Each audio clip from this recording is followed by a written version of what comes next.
আসসালামু আলাইকুম। আমি নিশা। আমি ফ্রিল্যান্সিং লেসন প্ল্যান এবং লেসন কমপ্লিট করেছি। এবং আর মডিউলগুলো সিট না পাওয়ার কারণে দিতে পারিনি। আশা করি তাড়াতাড়ি দিয়ে ফেলবো। তো আমার নতুন হোয়াটসঅ্যাপ গ্রুপে যারা যারা অ্যাড করেছেন সবাইকে হ্যাশট্যাগ কমেন্ট। যেহেতু আমি বলেছিলাম পরীক্ষার প্রস্তুতি নিয়ে কিছু বলবো, তো আজকে সেটা একটা ছোট ভিডিও করতে যাচ্ছি। যেহেতু আমি প্রথম, তো আমার ভুল ভ্রান্তি ক্ষমা সুন্দর দৃষ্টিতে দেখবেন। এখানে আমি একটা লেজেন্ডের মডেল টেস্ট ওপেন করেছি, দেখতেই পাচ্ছেন। তো এখানে হচ্ছে প্রথমে আমরা টাইল আইন্স নিয়ে কিছু কথা বলি। আজকে আমরা শর্ট ডিসক্রিপশন দিব। এরপরে আমি আস্তে আস্তে প্রত্যেকটা টাইলের ট্রিক্স এবং পরীক্ষা কিভাবে দিলে বেটার মার্কস পাওয়া যায় সে বিষয়ে আমি আরো আহ, বড় বড় ভিডিও বানার চেষ্টা করব। তো শুরু করি। টাইল আইন্স। টাইল আইন্সে হচ্ছে আমরা জানি 6টা কোশ্চেন থাকে। এবং সেটা হচ্ছে রিস্টিস অর্ডার ফলস। এখানে কোনটা রিস্টিস এবং কোনটা ফলস সেটা আমাদের দাগাতে হয়। আমার কাছে মনে হয় তাইলে আইনসের প্যাসেজটা সবসময় একটু ইজি থাকে। আমার কাছে মনে হয় যেহেতু এখানে 10 মিনিট থাকে, আসলে টাইমটা এতটা লাগে না। যেহেতু অন্য প্যাসেজে টাইলস ওয়াইতে বা টাইল রাইতে আমাদের একটু বেশি টাইম লেগে যায়, সেজন্য এদিকে আমরা একটু কম টাইম দেওয়ার চেষ্টা করবো। যেমন টাইল আইনসে আমি যেটা করতাম, যে টাইল আইনসে প্রথমে যে প্যাসেজটা দেয়া থাকে, এখানে যে প্যাসেজটা খুবই অল্প সময়ের মধ্যেই প্যাসেজটাকে আমি পুরোটা পড়ার চেষ্টা করতাম, খুব তাড়াতাড়ি পড়ার চেষ্টা করতাম। যার কারণে হতো কি, একটা শর্টকাট অ্যাজাম্পশন প্যাসেজটা নিয়ে ধারণা আমার মাথায় চলে আসতো যে গল্পটা কোন বিষয়ে বলতিছে। তো তখন তারপরে আমি যখন কোশ্চেনটা পড়তে যেতাম, তখন আমার মনে হতো যে এই কোশ্চেনটা প্যাসেজটার ওখানে থাকতে পারে। আর এই টাইলাইন্সের একটা বিশেষত্ব হচ্ছে এখানে 1 নম্বর কোশ্চেন প্রথমেই থাকবে, তারপরে সিরিয়াল অনুযায়ী কোশ্চেন আসবে। 2 এর আগে কখনো 3 আসবে না, বা 3 এর আগে কখনো 4 আসবে না, একজন সিরিয়াল অনুযায়ী থাকবে। এজন্য একটু গল্পটা বুঝতে পারলে এবং কোশ্চেনে কি বলতে চাচ্ছে সেটা বুঝতে পারলে এটার অ্যান্সার বের করা একদম ইজি হবে। একটু আমাদের খেয়াল রাখতে হবে কি কি করতে হবে, আর এখানে যে নতুন নতুন ওয়ার্ড আছে আমাদের প্রচুর ওয়ার্ড শিখতে হবে, না হলে আসলে এখানে ভালো মার্কস পাওয়া খুবই টাফ। কারণ একটু মানে এই প্যাসেজ গুলোতে একটু আনকমন বা কি বলে সিমিলার ওয়ার্ড গুলো ইউজ করে থাকে। তো আমাদের সেখানে একটু নোট করে করে নতুন ওয়ার্ড গুলো শিখতে হবে।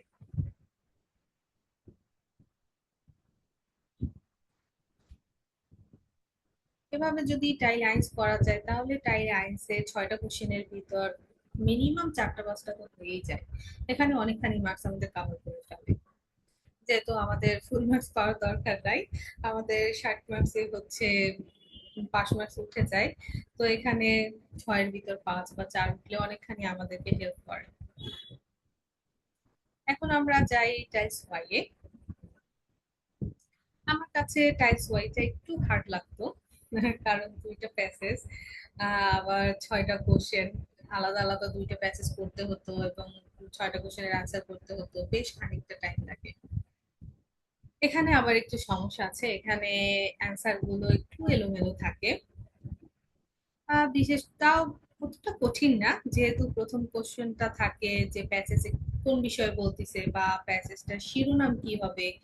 এই ধরনের কোশ্চেনই সবসময় 7 নম্বরে দেয়া থাকে, যেটা খুব ইজি থাকে। যখন আমি পরীক্ষা দিয়েছিলাম তখন যে প্যাসেজটা আসছিল আমার কাছে বেশ ইজি লাগছিল, যে বৃষ্টির দিনে আমরা কি করব, বন্ধু বান্ধবকে কল দিব না বাহিরে ঘুরতে যাব। একটু আমাদের ওয়ার্ড গুলো মাথায় আনতে হবে, নতুন নতুন ওয়ার্ড শিখতে হবে যেগুলো এক্সামে আসে। আমরা বিভিন্ন মডেল টেস্ট দিব, মডেল টেস্ট দিতে দিতে নোট করবো যে একটা ওয়ার্ড আমি ওখানে দেখেছি, আবার আরেকটা মডেল টেস্টে গিয়েও আমি ওই ওয়ার্ডটাই সেম ওয়ার্ডটাই দেখতেছি। তো মানে এটা রিপিট হচ্ছে, এটা আমার জন্য খুব ইম্পর্টেন্ট, তো আমি সেটাকে নোট করে রাখবো এবং নোট করে সেটাকে বারবার রিভিশন দিব যেন আমার মাথায় গেঁথে যায়। যখন আমি দেখবো পরীক্ষার হলে, সাথে সাথে যেন আমার অর্থটা মাথায় চলে আসে, তাহলে অনেক ইজি হয়।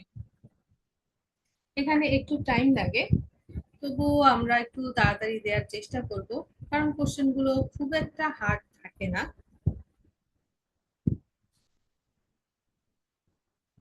এখানে পড়ে ধরেন 7 নম্বর কোশ্চেন থাকে এই হোল গল্পটার সামারি কি, বা গল্পটা কোন বিষয়ে বলতেছে, বা গল্পটার শিরোনাম কি হতে পারে, এরকম কোশ্চেন হয়ে থাকে।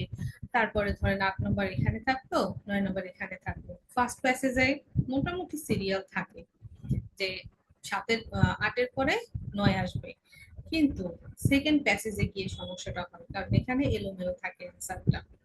আগেও থাকতে পারে, পরেও থাকতে পারে, যেটা আসলে প্যাসেজটা পড়ে আমাকে বুঝতে হবে। এখানে নাম্বার একটু কম আসতে পারে, তারপরেও খেয়াল করলে, মাথা ঠান্ডা করে পরীক্ষা দিলে বেশ ভালো মার্কস উঠানো যায়। যেহেতু বাসায় বসে আমরা যে মার্কস পাই, পরীক্ষার হলে আসলে আমরা অতখানি মার্কস পাই না, একটু কম আসে। কারণ পরীক্ষার হলে একটা স্ট্রেস থাকে যে কি আসছে, পরীক্ষার এনভায়রনমেন্ট সব মিলে একটা স্ট্রেসের ভিতর থেকে যেতে হয়। তো আমরা এখন আসি type right, most important type right. এখানে আমাদের 7টা কোশ্চেন থাকে। এখানে কি থাকবে? পোস্টার থাকবে অনেকগুলো, এখানে 10টা থাকবে, যার মধ্যে একটা ক্রস দেয়া থাকবে। আমি কি করতাম এখানে, প্রথমে এই পোস্টার গুলো পড়ে নিতাম, সব কয়টা একবার দেখে নিতাম যে কোথায় কি বলতেছে।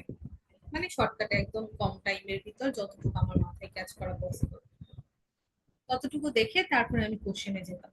তারপর কোশ্চেন পড়ে আমার মনে হতো যে এটা ওখানে থাকতে পারে, তখন আমি এখানে এসে খোঁজা শুরু করতাম। কিন্তু এখানে খেয়াল রাখতে হবে, দুই একটা কোশ্চেন একদম সিমিলার সিমিলার থাকে, একটু হিন্ট থাকে।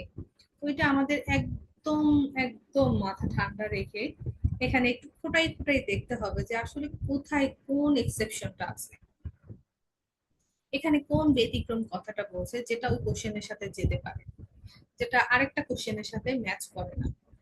কিন্তু হোলসাম দেখলে মনে হবে কি, যে সাধারণভাবে দেখলে মনে হবে যে ওই কোশ্চেনটার সাথে এটারই অ্যান্সার মিলে যাচ্ছে, কিন্তু এখানে সামান্য একটু ট্রিক খাটানো থাকে, যার কারণে আমাদের একটু খেয়াল রাখতে হবে, যে কারণে আসলে এটার অ্যান্সার করাটা খুব ট্রিকি হয়ে যায়।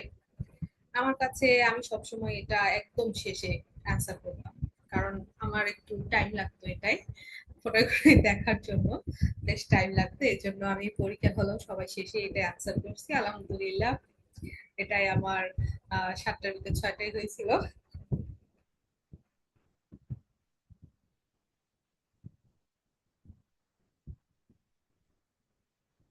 তারপরে হচ্ছে গিয়ে এখানে বেশ খেয়াল রাখতে হবে আমাদের, কারণ আহ, এটা খুবই ট্রিকি একটা কোশ্চেন, সবারই এটাই গিয়ে পরীক্ষা হলে সমস্যা হয়।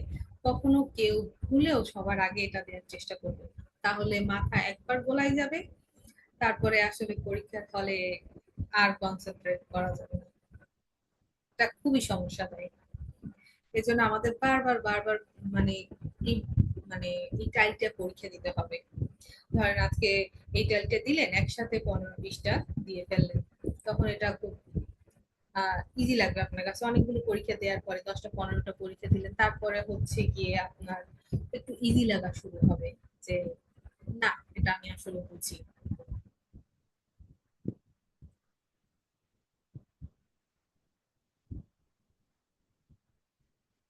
এরপরে হচ্ছে টাইল ফিগার, যেটা আমার কাছে সব থেকে ইজি লাগতো, এবং পরীক্ষা হলে আমি সবার আগে এটা দিতাম। জানি না কেন ইজি লাগতো, কারণ এটা দিলে মোটামুটি আমার ফুল মার্কস আসতো, বা দু একটা ভুল আসতো, এরকম। তো এখানে হচ্ছে গিয়ে আপনাদের প্রথমে এই লাইনটা সবার আগে খেয়াল করে পড়তে হবে।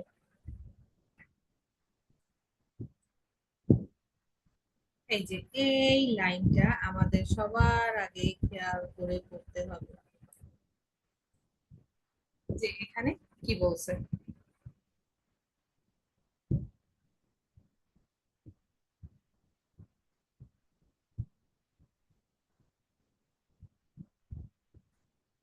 তো এই লাইনটা যে সবার আগে ভালো মতো বুঝতে পারবে, সে হচ্ছে এই কোশ্চেনের আনসার সব থেকে ভালো পারবে। যে এখানে একটা টপিকে কথা বলবো, অল্টারনেটিভ হাই মেথড। এখন আমার বুঝতে হবে অল্টারনেটিভ হাই মেথডের পক্ষে বলছে না বিপক্ষে বলছে। সেজন্য আপনার একটা কাজ করতে পারেন, যদি এখান থেকে ক্লিয়ার বুঝতে না পারেন তখন এখানে একটা বায়োস্কোল দেওয়া আছে, বায়োস্কোলের অ্যান্সারটাও এখানে দেওয়া আছে। এই যে বায়োস্কোলের অ্যান্সারটাও এখানে দেওয়া আছে। তো আমাদের কি করতে হবে, এই বায়োস্কোলটা পরে বুঝতে হবে এটা অল্টারনেটিভ হাই মেথডের পক্ষে বলছে না বিপক্ষে বলছে। বিপক্ষে বললে তখন আমাদের এখান থেকে বের করতে হবে যে হাই মেথডের বিপক্ষে কোনটা কোনটা বলছে, কোন কমেন্টটা করছে, সেটা ইয়া হবে। আর যদি পক্ষে বলে তাহলে যে কমেন্টটায় পক্ষে বলা হয়েছে সেটাকে ইয়া দিয়ে দিব, আর যেটা পক্ষে বলেনি সেটাকে নাই দিয়ে দিব। তো আমাদের এখানে মেইন কাজ হচ্ছে এই যে এই লাইনটাকে ভালো মতো বোঝা, যেটা আসলে পক্ষে বলছে বিপক্ষে বলছে, কোন টপিকে বলছে, টপিকটার অর্থ কি, আমি কি বুঝতে পারতেছি। যদি বুঝতে না পারি তাহলে আমার এই বায়োস্কোলটা ঠিক মতো করতে হবে।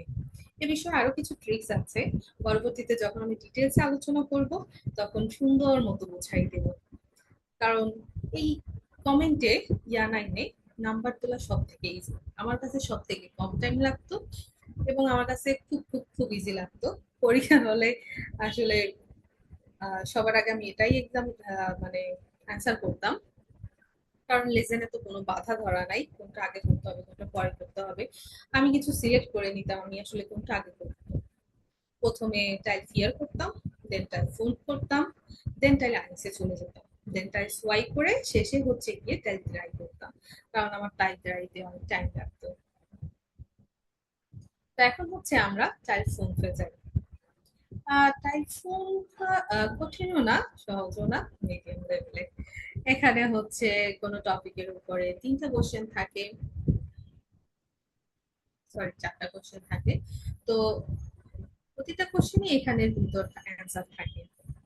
তো আমি টাইল আইসে যেভাবে করতাম যে প্রথমে পড়ে দেন অ্যান্সারে যেতাম, কোশ্চেন করতে যেতাম, এখানেও আমি সেই সেম কাজই করতাম, কারণ এই প্যাটার্নটা আমার কাছে অনেক ইজি লাগে।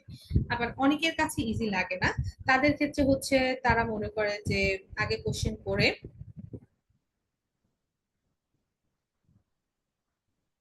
আগে কোশ্চেন করে দেন প্যাসেজ করবে, সেটাও করতে পারে যার যেটা ইজি লাগে। আসলে এক একজনের কাছে এক এক মেথড এক এক রকম লাগে। তো আপনাকে নিজের পরীক্ষা দিয়ে বুঝতে হবে, যে বাসায় বসে এক্সাম দিতে হবে, যে আমার কাছে আসলে কোনটা ইজি লাগতেছে, আমি কোনটায় কম টাইম খরচ করে অ্যান্সারটা দিতে পারতেছি। কারণ পরীক্ষার হলে একটা মেন্টাল প্রেশার থাকে, মানে পরীক্ষার পরিবেশ একটু স্ট্রেসফুল থাকে। তো তখন আমাদের আসলে টাইম ম্যানেজমেন্ট করাটা একটু টাফ হয়ে যায়। যেমন ধরেন আমি বাসায় 45-50 মিনিটের মধ্যে লেসন দেওয়ার চেষ্টা করবো, প্রথম দিকে টাইম বেশি লাগতো, বাট শেষের দিকে আমি 45-50 মিনিটে কভার করার চেষ্টা করতাম, কারণ পরীক্ষার হলে গিয়ে আমার আসলে আরো টাইম লাগবে একটু বেশি, সেটা তো বুঝতেই হবে। এজন্য বাসায় একটু কম টাইমের মধ্যে দেওয়ার চেষ্টা করতে হবে। তো এখানে কোশ্চেন গুলোর অ্যান্সার অবশ্যই এখানের ভিতর আছে, এগুলো আমরা একটু সুন্দরভাবে পড়লে এটার অ্যান্সার খুব ইজিলি দেওয়া যায় আমার মনে হয়। আমার কাছে লাগে আর কি। এখানে কোনটা ফেয়ার বুটেন আছে, মিউজিয়াম পার্ক, এগুলো এখানে একটু হিন্ট পয়েন্ট করে খুঁজে বের করলে আপনারা খুব সুন্দরভাবে অ্যান্সার দিতে পারবেন। চারটার মধ্যে চারটা হয়তো হবে না, তিনটা বা দুইটা হবে, সেটাই অনেক। এখানে হচ্ছে আপনি, আমার কাছে যেটা মনে হতো যে ইয়ানাইনে খুব বেশি মার্কস তোলা যায়, টাইলাইন্সেও অনেকগুলো মার্কস তোলা যায়। আর যদি আপনি স্টিকারটা খুব কেয়ারফুলি দেন তাহলে স্টিকারে অনেক মার্কস তোলা যায়। একটু ট্রিকি স্টিকারটা, বাট আমার মনে হয় ওখানে মার্কস তোলা যায় একটু মাথাটা ঠান্ডা রেখে কাজটা করলে। পরীক্ষার হলে আপনাকে একদম ভুলে যেতে হবে যে আপনি পরীক্ষার হলে আছেন, আপনার মনে করতে হবে okay I tried my best, আমি আমার বেস্টটা চেষ্টা করে আসছি, এখন আমি রিল্যাক্সে পরীক্ষা দিব, এরপর আমার লাকে যা আছে সেটা হবে। কারণ সবকিছুর জন্য 50% লাক, সো তার উপর আমাদের ডিপেন্ড করতেই হবে। আর বাসায় থাকতে আমাদের তো যতটুকু চেষ্টা করার সামর্থ্য যতটুকু আছে ততটুকু আমরা বেস্ট ট্রাই করে যাব, যে বিশেষ করে আমাদের নতুন নতুন যে ওয়ার্ড গুলো বারবার পরীক্ষার মানে মডেল টেস্টে রিপিট হচ্ছে, আমাদের সেগুলোকে ক্যাপচার করতে হবে, সেগুলোকে মুখস্থ করে ফেলতে হবে, আরো সিমিলার ওয়ার্ড শিখতে হবে সেটা। কারণ এখানে প্রচুর সিমিলার ওয়ার্ড ব্যবহার করা হয়। দেখবেন আপনি একটা ওয়ার্ড পড়ে গেছেন কিন্তু সেটা সিমিলার ওয়ার্ড ইউজ করা হয়েছে, তখন আপনি তো সেটা বুঝতে পারতেছেন না যেটা আসলে কি অর্থ, তখন আপনার অ্যান্সারটা ভুল হয়ে যাবে। তো লেজেনে বেশি মার্কস পাওয়ার জন্য পরীক্ষার যেমন প্রত্যেকটা আইনের আলাদা ট্রিক্স আছে, তেমনি সব থেকে বড় ট্রিক্স হচ্ছে আপনি ওয়ার্ড শিখুন। যত বেশি ওয়ার্ড শিখবেন, যত বেশি এক্সাম রিলেটেড ওয়ার্ড গুলো শিখবেন, ডেইলি কনভারসেশন ওয়ার্ড না, এক্সাম রিলেটেড ওয়ার্ড, যত মডারেট দিবেন, ওয়ার্ড গুলো খুঁজে বের করবেন এবং সেগুলো নোট করে পড়বেন, সেগুলো আপনার জন্য খুব খুব খুব খুব বেশি ইম্পর্টেন্ট, সেগুলো খুব বেশি মানে ফলপ্রসূ হবে। তো আজকে এ পর্যন্তই। হ্যাঁ, ব্যস্ততার কারণে একটু শর্ট ভিডিও করলাম। এরপরে আমি প্রত্যেকটা টাইম নিয়ে, লেসন ফোরের প্রত্যেকটা টাইম নিয়ে আলাদা আলাদা আহ, বলার চেষ্টা করব যে আমি কিভাবে এক্সাম দিয়েছি, কিভাবে আমার হেল্প হয়েছে। কারণ আমি প্রথমবারই আলহামদুলিল্লাহ পাশ করে আসছি, সেকেন্ড বার আর যেতে হয়নি। সো প্রথমবারই সবার পাশ করে আসতে হবে ইনশাল্লাহ, এই কনফিডেন্স সবার রাখতে হবে। আর আমার যতটুকু সামর্থ্য, আমার যতটুকু জ্ঞানে আছে, আমি যেভাবে পরীক্ষা দিয়েছি, যেভাবে আমার হেল্প হয়েছে, আমি আপনাদের ততটুকু হেল্প করার চেষ্টা করবো ইনশাল্লাহ। আলফিডার